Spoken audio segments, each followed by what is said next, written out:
called Patriot Front.USA. It's a group that you remember the Charlottesville incident. It's the same group that did that. They've rebranded themselves as Patriot Front.us, and they put stickers in the village area and outside of the Chabad here in the village. And so the police is investigating that. They're working on that right now to try to figure out who it is. They haven't done anything illegal by putting the sign other than defacing property. But this young man saw that, took a picture of it, Googled it, found out who they were, and came to me and just said, hey, listen, there's this group. And we don't know if it's one person or 10 people, it doesn't matter, but there's a presence. And he came to the board and told us, we need you to do something about it.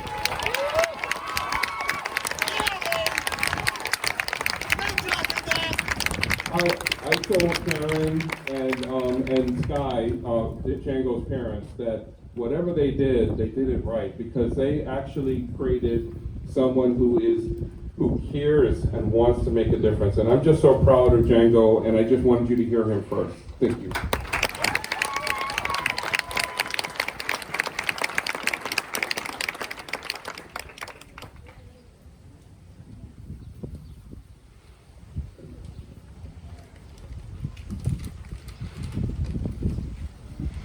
When I was invited to speak here, I had to consider whether it was safe to attend given the coronavirus pandemic.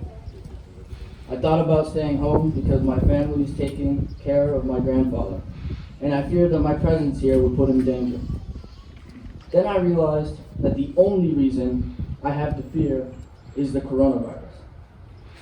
I'm not afraid that a hate group will try to harm me, or that a man in a Hawaiian shirt will shoot at me. I hadn't even thought about the police, who might mistake me for an adult, but who will not treat me as a threat. If I didn't care about civil rights, or I just accepted a system that favors people who look like me, I could stay home.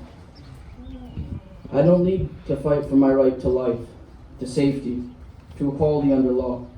I already have all these things as a middle-class white person born in America.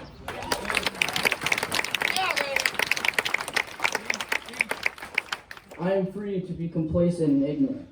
I could have the ignorance to say what I've heard so many of my classmates say. But all lives matter. Perhaps they think that when Obama was elected in 2008, America became post-racial. Or that when Supreme Court ruled in Brown versus Board of Education in 1954, segregation ended. My classmates, like the rest of white America, have been lulled into a convenient yet false sense of moral righteousness.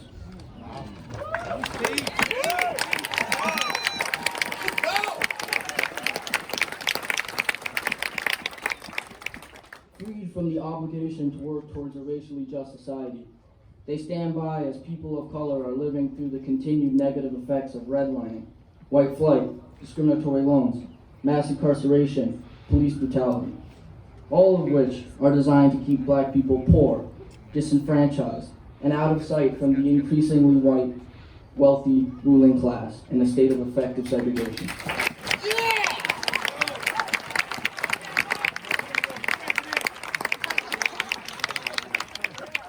Speaking of segregation, let's talk about Pittsford schools.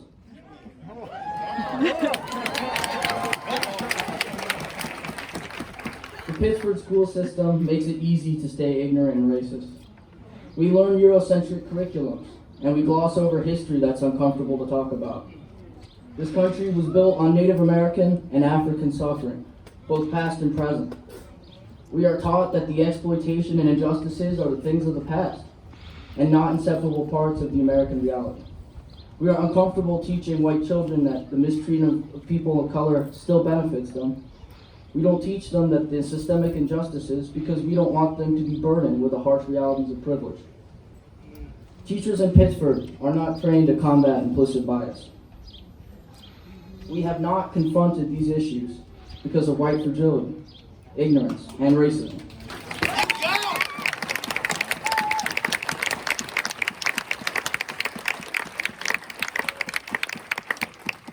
To this day, there are still people who will take every chance they get to deny institutionalized racism.